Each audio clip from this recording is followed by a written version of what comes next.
Hey guys, we're going to quickly go over some information that we learned about yesterday about latitude and climate. First of all, we started reading off about temperature and latitude and their relationship. We first read about the tropics, and we know the tropics from our reading are considered a seasonless area, which means that they don't go through winter, spring, summer, or fall. They are primarily stuck in the summer, which means that they are always going to be warm. So we know that they are seasonless, they are always warm, and we know that they are located between the Tropic of Cancer, 23.5 degrees north latitude, and the Tropic of Capricorn, 23.5 degrees south latitude. The next area that we read about was the mid-latitudes. The mid-latitudes is where we are located, being located right around there in Minnesota. So the mid-latitudes are an area that go through seasonal climate changes. And the reason they go through this seasonal climate change is because the amount of direct sunlight changes.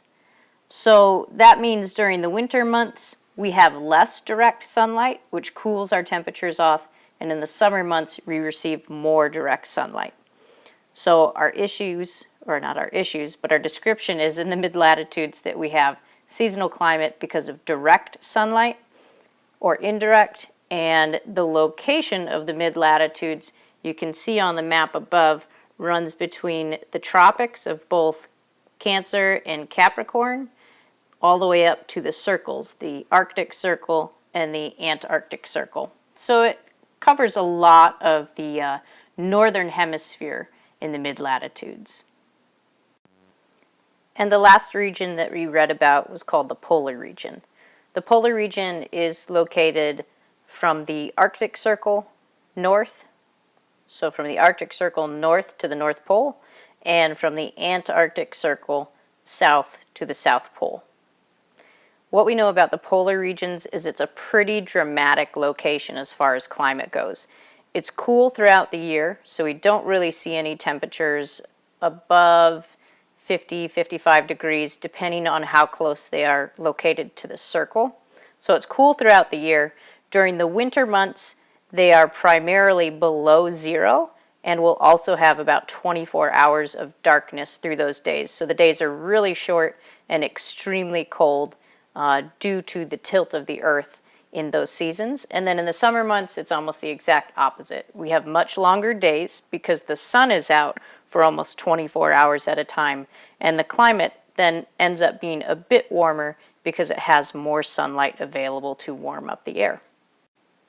So there you have it from our reading yesterday, the 3 types of climate and how temperature affects them based on their latitude: the tropics, the mid-latitudes, and the polar regions.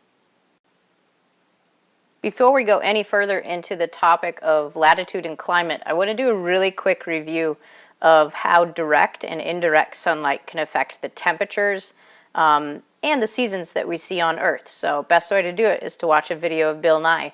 If it doesn't show up, go ahead and double click on the video space, and you can use your fingers to scroll up and down to make sure that you can check the pause button.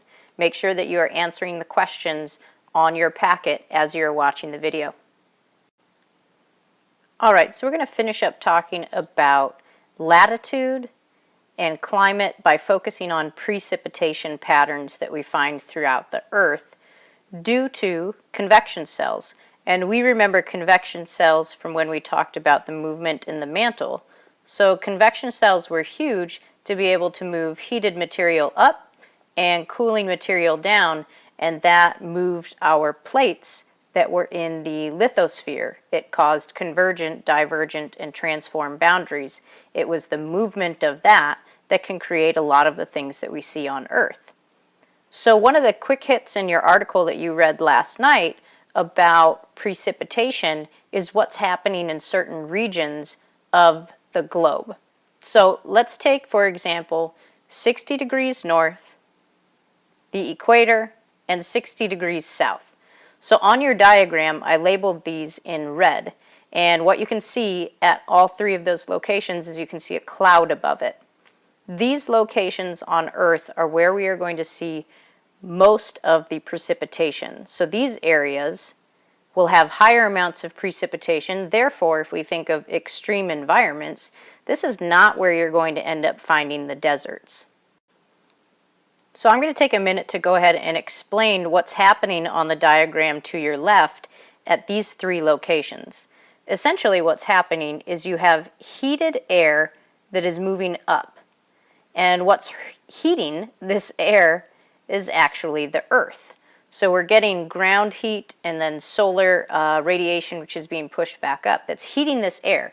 And we know that heating air or heating any material is going to make it lighter. So therefore it's going to move up.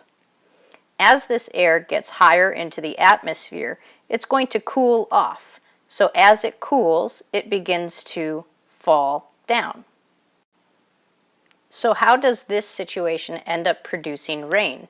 Well, the interesting thing about warm air is that when it moves up, it can hold more moisture. So as it is moving up in what we call a low pressure region, it is gaining more moisture, and then when that moisture cools, that water cools, it goes through condensation. Things condense, we form clouds. If we get enough moisture in those clouds and it becomes a high enough density, it will rain. And this is what is happening in these locations throughout the Earth. This is what's happening near the tropical rainforest, which is located near the equator, and of course in the temperate forests that are around 60 degrees north and 60 degrees south.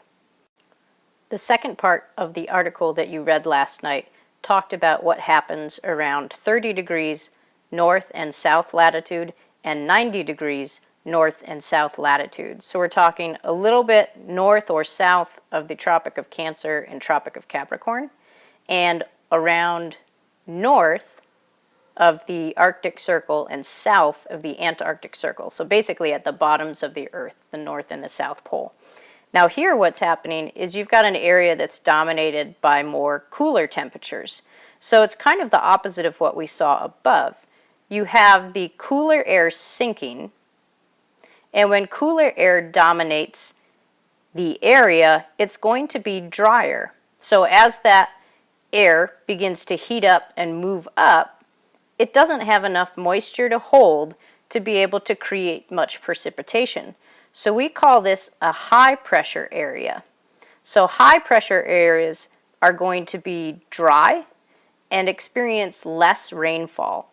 So if we look at a map of the world, we should be able to see most of the desert regions falling around 30 degrees north and south latitude and 90 degrees north and south latitude. Again, this goes to prove that the Antarctic area is essentially what we would call a desert, but in this case it's a frozen desert because it's primarily dry. There's a lot of freezing that happens with the small amount of precipitation that is there, but there really isn't a lot of snowstorms in Antarctica, mainly winds and dry air.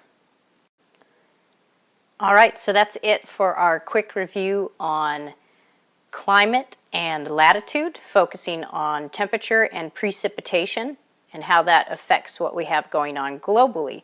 What I need you to do right now, after you're done watching this video, is log into the Google Classroom app that is on your iPad. And remember, that's going to be, should be down at the bottom menu, and it's kind of this square button that's got like a little student in it with a green background. So you're going to log into that. Remember your username and your password you should have written in the front of your notebook in our login sheet. If you don't have an account or you are having trouble logging in, just raise your hand and be patient, and I'll be over to you as soon as I can.